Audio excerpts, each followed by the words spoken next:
En el nombre de la Santísima Trinidad, Padre e Hijo y Espíritu Santo, yo, Juan García Garay, teniente gobernador en todas estas provincias, digo en cumplimiento de lo capitulado y asentado con su majestad, hoy, 11 días del mes de junio del año del nacimiento de nuestro Señor Jesucristo, de 1580 años, estando en este puerto de Santa María de Buenos Aires, que es la provincia del Río de la Plata, fundo una ciudad que se intitule la Ciudad de la Trinidad. Juan de Garay. La segunda fundación de Buenos Aires. La verdad que a nadie le interesa, la verdad de la milanesa. La verdad que a nadie le interesa. Para retomar, España quería establecerse en la zona porque el Río de la Plata y sus afluentes llevan a la Sierra de la Plata en Potosí, actual Bolivia. Mandaron a Pedro de Mendoza a fundar 3 ciudades, pero no pudo establecer ninguna, solo un fuerte en la desembocadura del río. Esta Buenos Aires primitiva fue rápidamente despoblada y los sobrevivientes se relocalizaron más al norte, en Asunción, que quedó en manos de Irala. Por último, un contingente de mujeres españolas atravesó la selva y llegó a Asunción, donde se casaron y tuvieron descendencia con los hombres españoles. En 1541, Asunción fue considerada una ciudad oficialmente por las autoridades españolas, organizando un cabildo, que sería como la junta del pueblo para decir los asuntos locales, y designando a los vecinos y sus tierras. Irala logró que se ratificara el puesto de gobernador, aunque hubo varios levantamientos en su contra, que fueron sofocados. Pero el mayor desafío a su gobernación fue el nombramiento de Juan de Sanabria como adelantado por el rey. Sin embargo, como contamos en el anterior episodio, murió antes de su salida. Por fin, en 1555, tras enviar a su sobrino a España a entrevistarse con el rey, fue nombrado gobernador oficial del Río de la Plata y el Paraguay. De mucho no le sirvió porque murió el año siguiente. Pasaron varios interinatos hasta que el rey volvió a designar oficialmente un nuevo gobernador.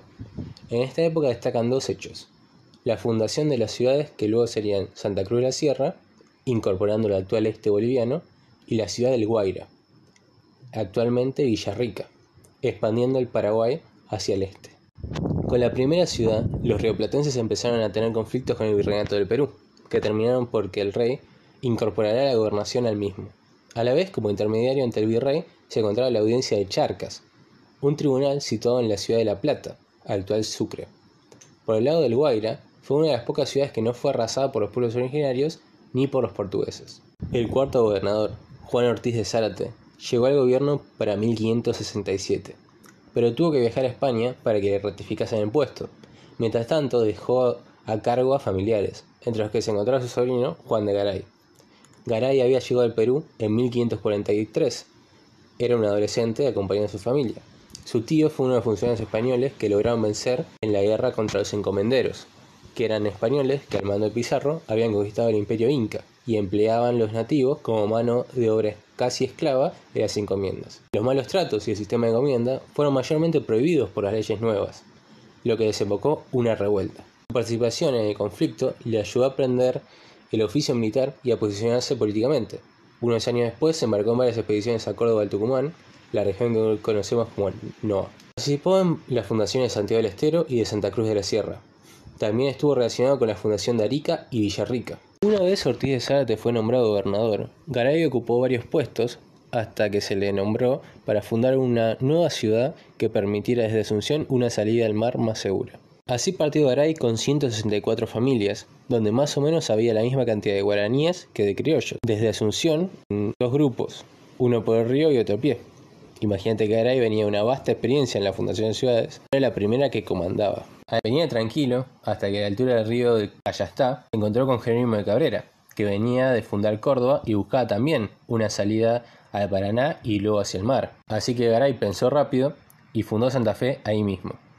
80 años más tarde, hubo que desplazarla hacia el sur por los continuos ataques de los guaycurúes. También en esa época intentó fundar ciudades en la banda oriental, pero fueron arrasadas por los charrúas. En 1577 murió Ortiz de Zárate, por lo que tomó el control interinamente otro de sus sobrinos. Pero de su testamento dejó una misión de película. Quien se casara con su hija, Juana, que era nieta de un emperador inca, sería nombrado como el nuevo adelantado del Río de la Plata.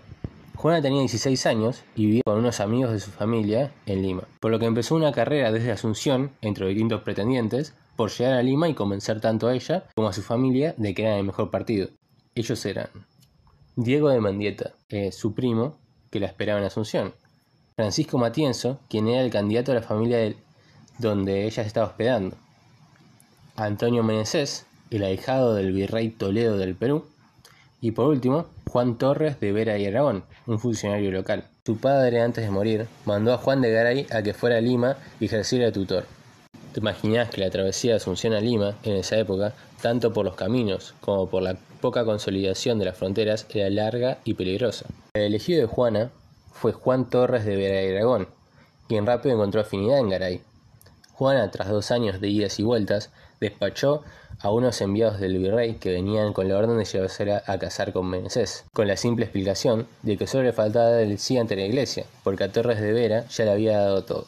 El virrey, ofendido al no poder casar a su protegido, utilizó la ley que prohibía casar funcionarios con mujeres de su propia jurisdicción para apresar a Torres de Vera e impedirle ocupar el puesto de adelantado de Asunción. Por lo que tras unos interinatos, Juan de Garay terminó siendo designado gobernador en 1578. Su administración se basó en la fórmula abrir puertas a la tierra. Esto significa que había que fundar ciudades para romper el aislamiento de Asunción, por lo que sumó la fundación de nuevas ciudades al norte y derrotó la rebelión mesiánica del cacique guaraní Oberá. Ya para 1580, Juan de Garay inicia, por recomendación de Torres de Vera, la travesía de fundar una nueva ciudad, donde estuvo el fuerte de Santa María del Buen Aire 40 años antes. Levantó el estandarte de fundación de ciudades y junto a un centenar de nuevos vecinos en Asunción y Santa Fe embarcó el viaje. La mayor parte eran criollos mestizos y sus familias. Se dividieron en 2 grupos, uno por la costa y otro por el río.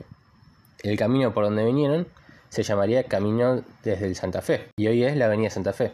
O sea que Garay vino por el subte D hasta Catedral. Así, el 11 de junio de 1580, Garay junto a los vecinos alrededor de la actual Plaza de Mayo cortó el pasto a espadazos, los tiró al aire y empezó a dar el discurso que escuchamos en la introducción. Al final hizo una pregunta a lo película. ¿Alguien se opone? Hable ahora o calle para siempre. Nadie habló, así que hizo que pusieran el palo de justicia, que era para dar azotes, y dividió la tierra en lo que hoy llamamos microcentro. Así la catedral y el cabildo tomaron su lugar, mientras lo que hoy es la Casa Rosada se encontró el fuerte. Imagínate la escena a lo lejos, seguramente espiando a algunos querandíes que recordaban los problemas que tuvieron con los primeros porteños. Por eso, al poco tiempo, empezaron a asediar la ciudad, pero fueron derrotados por Garay y los pobladores. Por casi un siglo, la ciudad de la Trinidad, actual Buenos Aires, será un pequeño poblado de chozas maltrechas. Aunque sin mucha importancia demográfica, va a ser crucial para defender la frontera oriental con Portugal y también para conectar lo que será la futura Argentina, e incluso Bolivia y Paraguay, con España vía el Atlántico. La verdad de la milanesa es que a diferencia de la primera fundación, que fue un emplazamiento improvisado, la segunda fundación fue con un plan estratégico para poder encontrar una salida e entrada al territorio del interior del Río de la Plata mediante el mar, y eso le dio una importancia que a lo largo de la historia será vital para la función de Buenos Aires como capital. Muchas gracias por haber escuchado el video. Por favor, suscríbete, dale me gusta, comenta lo que quieras. Cualquier sugerencia, comentario, queja o lo que sea, contame.